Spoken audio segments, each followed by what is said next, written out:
नमस्कार, स्वागत है आप सभी का किसान तक चैनल पर। मैं हूं देवेंद्र त्रिपाठी। और दोस्तों, एक बार फिर से उत्तर भारत में कई जगहों पर बारिश और बर्फबारी होने की संभावना बन रही है। और उत्तर ही नहीं बल्कि मध्य भारत में भी मौसम में बदलाव देखने को मिलेगा। इस वीडियो में हम कई स्लाइड्स में देखेंगे अलग अलग तरह से कि क्यों संभावनाएं नजर आ रही हैं स्ट्रॉन्ग स्पेल के। और साथ ही जो बारिश होगी, बारिश के साथ कुछ जगहों पर ओलावृष्टि भी हो सकती है। और इसमें मध्य भारत अब धीरे धीरे प्रभावित होना शुरू करेगा। उसके बाद उत्तर भारत की बारी आएगी, क्योंकि 24 फरवरी को एक नया डब्ल्यूडी आ रहा है और उसके बाद संभवतः 28-29 फरवरी को एक नया डब्ल्यूडी फिर से आएगा। तो एक के बाद एक दो और स्ट्रॉन्ग डब्ल्यूडी अभी हमें आते हुए नजर आ रहे हैं अगले 10-15 दिनों के दौरान, जिनके कारण पहाड़ों पर अच्छी बर्फ पड़ सकती है और मैदानी इलाकों में भी कुछ इलाकों में बारिश हो सकती है, ओलावृष्टि हो सकती है। और मध्य भारत में बंगाल की खाड़ी की तरफ से नमी बहुत ज्यादा मात्रा में पहुंचनी शुरू हुई है। पहले आपको दिखाता हूं एक आंकड़ा जो बारिश का है। 1 जनवरी से लेकर के 22-23 फरवरी तक के बीच में जो बारिश रिकॉर्ड की गई है उसके आंकड़े देख लेते हैं। कितनी बारिश हुई है भारत में? अभी तक बारिश में 31% की कमी है। पैन इंडिया अगर हम देखें, 31% की कमी है। 34.3 की जगह पर 23.8 मिलीमीटर वर्षा पैन इंडिया रिकॉर्ड की गई है। अलग अलग स्टेट्स में देखें तो सरप्लस में है लक्षद्वीप और अंडमान व निकोबार द्वीप समूह, साथ ही साथ तमिलनाडु और पुदुचेरी, केरल, कर्नाटक और गोवा, ये सरप्लस वाले स्टेट्स हैं इधर। और इधर भी झारखंड में भी सामान्य से अधिक वर्षा रिकॉर्ड की गई है। 30% ज्यादा बारिश हुई है। 22.3 मिलीमीटर की जगह पर 28.9 मिलीमीटर वर्षा हुई है। पश्चिम बंगाल सामान्य की श्रेणी में आ गया है और सिक्किम भी। इसके अलावा कोई भी ऐसा क्षेत्र नहीं है, लद्दाख में है, या लद्दाख में 10 मिलीमीटर वर्षा होती है, लद्दाख और गिलगित बाल्टिस्तान मुजफ्फराबाद में। लेकिन यहां पर रिकॉर्ड की गई है 69.3, यानी कि ये 548% सरप्लस है। तो ये ड्रास्टिक चेंज है यहां पर। और इस बार आपने देखा होगा कि नवंबर, दिसंबर, जनवरी में बहुत कम स्नोफॉल हुआ पहाड़ों पर, लेकिन फरवरी में काफी अच्छी खासी गतिविधि देखने को मिल रही है। और जिसकी वजह से जो डेफिशिएंसी है वो धीरे धीरे ओवरकम हो रही है। जम्मू कश्मीर में अभी 38% की कमी बनी हुई है, लेकिन उम्मीद कर सकते हैं कि फरवरी के आखिरी समय तक जो संभावना बर्फबारी की है उससे इसमें थोड़ा सा और सुधार देखने को मिलेगा। और यहाँ पर 191.8 मिलीमीटर की जगह पर 119.2 मिलीमीटर वर्षा या हिमपात रिकॉर्ड किया गया है। हिमाचल प्रदेश में 35% की कमी है। 47% की कमी उत्तराखंड में है। 60% की कमी पंजाब में है। हरियाणा में 45% और दिल्ली में 37% की कमी राजस्थान में है बारिश में। और उत्तर प्रदेश में 24% की कमी है। बिहार में 27% कम वर्षा हुई है। 38% कम बारिश हुई है मध्य प्रदेश में। 60% कम वर्षा रिकॉर्ड की गई है छत्तीसगढ़ में, यानी कि छत्तीसगढ़ में भी ठीक ठाक बारिश होती है 20 मिलीमीटर, लेकिन हुई है 7.9।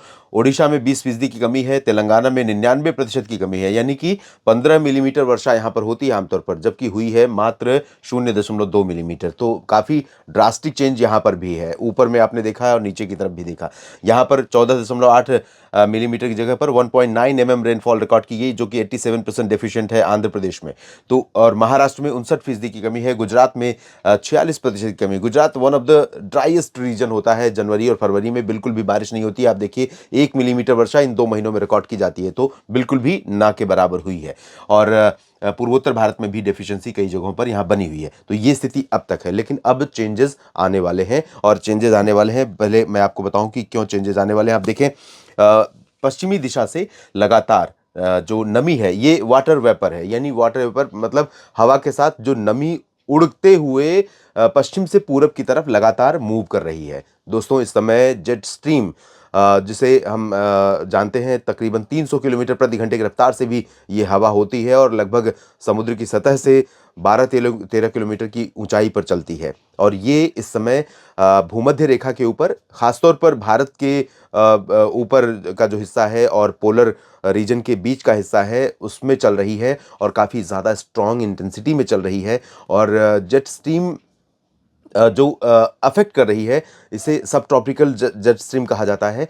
और ये इस समय बढ़ जाती है। बढ़ती कैसे है? जब सूरज धीरे धीरे उत्तरायण होने लगता है, यानी नॉर्दर्न हेमिस्फेयर में, उत्तरी गोलार्ध की तरफ जाने लगता है। सूरज तो एक ही जगह स्थिर है, लेकिन पृथ्वी का जो घूमने का सिस्टम है उसमें अपनी धुरी पर घूमते हुए जब पृथ्वी सूर्य के चक्कर लगा रही है, उस दौरान जब गर्मियों का समर सीजन आता है, जब सर्दियां कम होने लगती हैं और दिन बड़े होने लगते हैं। तो क्यों होता है? क्योंकि सूरज का जो ड्यूरेशन है पृथ्वी के ऊपर, उत्तरी गोलार्ध के ऊपर, वो बढ़ने लगता है और यही वो समय है। और जैसे-जैसे सूरज उत्तरी गोलार्ध की तरफ मूव करता है, वैसे-वैसे जेट स्ट्रीम सब ट्रॉपिकल रीजन पर, यानी कि भूमध्य रेखा के ऊपर का जो भारत का हिस्सा है, भारत से लेकर के हिमालयन रीजन के ऊपर का हिस्सा है, इसको मैं आपको इस तरह से दिखाऊं, ये आप देख सकते हैं। ये सब ट्रॉपिकल रीजन में काफ़ी स्ट्रांग हो चुकी है और इसको ये अकेले सपोर्ट नहीं करती, ये अकेले कोई एक्टिविटी नहीं देती, क्योंकि अभी भी चल रही है, अभी तो कोई गतिविधि नहीं हो रही है। 107 नॉट पर आवर की स्पीड से चल रही है, लगभग 200 किलोमीटर प्रति घंटे की रफ्तार से।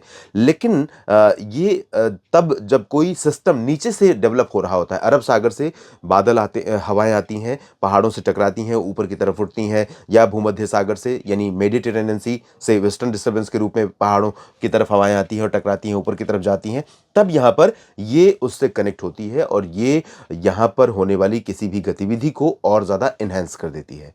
यानी पहाड़ों पर होने वाली जो बर्फबारी की संभावना है उसको और ज़्यादा बढ़ा देती है जेट स्ट्रीम। तो इस समय भी जेट स्ट्रीम चल रही है और अगले 10-15 दिनों तक जो ऑन एंड ऑफ, यानी कभी सूखा तो कभी बारिश और हिमपात की घटनाएं होने की संभावना दिख रही है, उसमें इसका बहुत रोल रहेगा। ये अभी की स्थिति है और मैं आपको दिखाता हूँ 3 मार्च की स्थिति। 3 मार्च को 124 यानी लगभग 250 किलोमीटर प्रति घंटे हो रही है, स्पीड और बढ़ रही है। यानी इसका जो इम्पैक्ट है, सपोर्ट है WD को आने वाले समय में, वो बढ़ेगा। अब मैं आपको दिखाता हूं कि किस तरह से बारिश की संभावना भारत के ऊपर नजर आ रही है आने वाले दिनों में। तो सबसे पहले मैं दिखाऊंगा आपको पूर्वी क्षेत्रों की तरफ से, जहां पर अब एक तरफ 24 फरवरी को एक नया वेस्टर्न डिस्टर्बेंस उत्तर भारत के पहाड़ों पर पहुंचेगा, उसका असर शुरू होगा। उससे पहले यहाँ पर पश्चिमी घाट पर ओडिशा और पश्चिम बंगाल के तटों पर, साथ ही साथ आंध्र प्रदेश के तटों पर कुछ बादल बनने शुरू हो गए हैं। और ये बादल यहाँ पर इसलिए बनेंगे क्योंकि बंगाल की खाड़ी से जो हवा चल रही है वो एक ट्रफ बना करके ऊपर की तरफ यहाँ टर्न हो रही है। तो जो बीच में वैक्यूम क्रिएट हो रहा है, वहाँ पर हवा ऊपर जा रही है और हवा ऊपर जाने की वजह से क्लाउड फॉर्मेशन हो रहा है और ये आने वाले दिनों में लगातार इनहेंस होता चला जाएगा। और इसी वजह से, इसी सिस्टम की वजह से या इसी परिस्थिति की वजह से ओडिशा के तमाम जो तटीय इलाके हैं उसके साथ साथ इंटीरियर पोर्शन में कई जगहों पर, और साथ ही साथ छत्तीसगढ़ और आंध्र प्रदेश के उत्तरी तटीय इलाकों में और तेलंगाना के कुछ हिस्सों में बारिश होने की संभावना रहेगी। वारंगल, रामागुंडम और खम्मम समेत आसपास के भागों में कुछ जगहों पर, और यही नहीं, महाराष्ट्र के विदर्भ और मराठवाड़ा पर भी गर्जना वाले बादल यहाँ पर बनेंगे। और महाराष्ट्र में आने वाले कह सकता हूँ मैं कि 3-4 दिनों के दौरान 24 से लेकर 28-29 फरवरी के बीच में, 24 से 27-28 के बीच में यहाँ पर चंद्रपुर और अमरावती, नागपुर, अकोला, वर्धा, वाशिम और जलगांव समेत नांदेड़ और बीड़, जालना, हिंगोली, लातूर और आसपास के भागों में कुछ स्थानों पर वर्षा हो सकती है। छत्तीसगढ़ में कई जगहों पर बारिश की संभावना रहेगी इस दौरान दोस्तों। और सुकमा, दंतेवाड़ा, कांकेर, कोंडागांव, बीजापुर, जगदलपुर से लेकर रायपुर और कोरबा, अंबिकापुर, रायगढ़ और कोरिया, सरगुजा, पेंड्रा रोड, इन भागों में कई जगहों पर बारिश की संभावना दिखाई दे रही है। और इसके पश्चिम की तरफ बढ़ेंगे तो मध्य प्रदेश प्रभावित होगा और मध्य प्रदेश में खंडवा और जबलपुर, मांडला, बालाघाट, होशंगाबाद, छिंदवाड़ा से लेकर सीधी, सिंगरौली और कटनी, शहडोल, अनूपपुर, डिंडोरी, मांडला समेत इधर रीवा और छतरपुर तक, साथ ही साथ सागर और भोपाल, सतना, पन्ना, रीवा, इन भागों में और सिंगरौली में भी बारिश हो सकती है। साथ ही साथ इटारसी और आसपास के इलाकों में नरसिंहपुर, होशंगाबाद, छिंदवाड़ा, बैतूल और खंडवा तक बारिश की संभावनाएं दिखाई दे रही हैं। इंटेंसिटी वाइज अगर हम देखें तो इंटेंसिटी वेरिएशन रहेगी इसमें, ओडिशा से लेकर और झारखंड के दक्षिणी भागों से लेकर, पश्चिम बंगाल के दक्षिणी भागों से लेकर के मध्य प्रदेश, छत्तीसगढ़, महाराष्ट्र और इस पूरे रीजन में यहाँ पर इंटेंसिटी में वेरिएशन रहेगा। कहीं पर हल्की तो कहीं पर हल्की से मध्यम बौछारें गिर सकती हैं। बहुत हैवी स्नोफॉल, हैवी बारिश की संभावना तो नहीं है, हैवी रेन के चांसेस तो नहीं है, लेकिन इस हल्की से मध्यम बारिश के बीच में एक दो जगहों पर इस रीजन में, पूर्वी मध्य प्रदेश से लेकर मध्य भागों तक और महाराष्ट्र में विदर्भ, मराठवाड़ा, तेलंगाना के उत्तर पूर्वी रीजन, उत्तरी तटीय आंध्र प्रदेश, ओडिशा, छत्तीसगढ़, इस रीजन में और साथ ही साथ दक्षिणी झारखंड के रीजन में, रांची से लेकर आसपास के इलाकों में, यहाँ कुछ हिस्से ऐसे हो सकते हैं दोस्तों जहां पर तेज बौछारें गिर सकती हैं हवाओं के साथ। और हवाओं के साथ तेज बौछारें यानी कि फसलों को नुकसान की आशंका, और साथ ही साथ कुछ जगहों पर ओलावृष्टि भी हो सकती है इस रीजन में। और पश्चिम बंगाल के गंगीय भागों में और जगहों पर हल्की बारिश की उम्मीद रहेगी। चाहिए। बिहार में अभी चांसेस नहीं लग रहे हैं, मॉडल इंडिकेट नहीं कर रहा है, चाहे ईसीएमडब्ल्यूएफ हो या जीएफएस, लेकिन मेरा अनुमान ये है कि क्योंकि एक के बाद एक 2 वेस्टर्न डिस्टर्बेंस आने वाले हैं उत्तर भारत के पहाड़ों पर, और अभी भी मॉडल ज़्यादातर इंडिकेट कर रहे हैं कि उनका जो रुख रहेगा वो पर्वतीय इलाकों में कश्मीर और हिमाचल, उत्तराखंड तक ही ज़्यादा रहेगा। निचले इलाकों में पंजाब, हरियाणा, राजस्थान, दिल्ली, उत्तर प्रदेश और उसके बाद बिहार में कम रहेगा। लेकिन फिर भी राजस्थान से लेकर बिहार तक कुछ बदलाव मौसम में 3 मार्च, 4-5 मार्च तक हमें देखने को मिल सकता है आने वाले समय में। वजह ये है कि नमी का फ्लो न सिर्फ जेट स्ट्रीम की वजह से, बल्कि जो सर्कुलेशन फॉर्म होगा, इंड्यूस सर्कुलेशन, वो अरब सागर से नमी को काफ़ी मात्रा में लेकर आएगा, और इसके चलते राजस्थान से लेकर बिहार के बीच में कुछ जगहों पर जैसलमेर, बाड़मेर और चूरू, गंगानगर, हनुमानगढ़, जयपुर, अजमेर, भरतपुर और आगरा से लेकर झांसी, ललितपुर, लखनऊ, बहराइच और इधर पटना तक कुछ ऐसे हिस्से हो सकते हैं दोस्तों, जहां पर ऐसे बादल डेवलप हो सकते हैं जो बारिश देते हैं, यानी जिन्हें हम थंडर क्लाउड्स कहते हैं, क्यूमुलोनिम्बस क्लाउड कहते हैं, और जिनमें चार्ज होता है, करंट होता है, और जिनके डिस्चार्ज होने से बारिश होती है। तो जितना ज़्यादा वो संघनन होकर के जितना ज़्यादा डेंस क्लाउड बनते हैं, उतने ज़्यादा चांसेस बारिश के रहते हैं, ज़्यादा हैवी रेन के चांसेस रहते हैं। तो ये संभावनाएं बन सकती हैं उस दौरान। रूल आउट मैं नहीं करूंगा। 24 के बाद जब सिस्टम आएगा उसके बाद 25, 26, 27 के बीच में, और उसके बाद जो अगला सिस्टम आएगा 29 फरवरी के आसपास, तो 1 से लेकर 3 मार्च के बीच में कई जगहों पर संभावनाएं बन सकती हैं।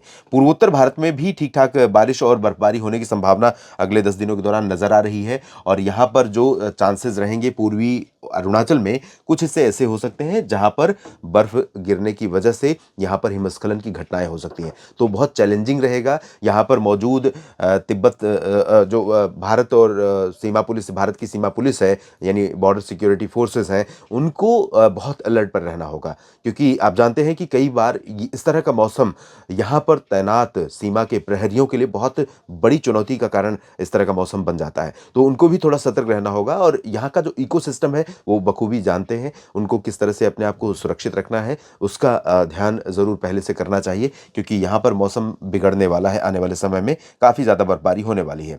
और अब पहाड़ों की तरफ चलते हैं, उत्तर भारत के। यहाँ पर कई इलाकों में अगले 10 दिनों के दौरान, क्योंकि 24 को जब सिस्टम पहुंचेगा तो 25 से लेकर 27-28 के बीच में, और उसके बाद 29 को पहुंचेगा तो 1 मार्च से फिर यहाँ पर बर्फबारी हो सकती है। तो उत्तरकाशी और चमोली, गंगोत्री, यमुनोत्री से लेकर इधर जो हिमाचल प्रदेश में लाहौल स्पीति और कुल्लू मनाली समेत हायर रीचेस हैं, इन भागों में कई जगहों पर, इधर जो पश्चिमी कश्मीर का रीजन है, उत्तर पश्चिमी कश्मीर का रीजन है, जिसमें श्रीनगर, गुलमर्ग, काजीगुंड, पहलगाम है, इन सभी जगहों पर, कारगिल समेत तमाम जगहों पर चांसेस रहेंगे। जम्मू, कटरा, उधमपुर में भी चांसेस रहेंगे, और नीचे की तरफ पंजाब, हरियाणा और दिल्ली तथा उत्तर प्रदेश में भी, जैसा कि मैंने बताया, कई जगहों पर संभावनाएं बन सकती हैं बारिश, गर्जना के साथ बूंदाबांदी और कहीं कहीं पर ओले गिरने की। तो इस तरह की संभावनाएं यहाँ पर कई जगहों पर बन सकती हैं।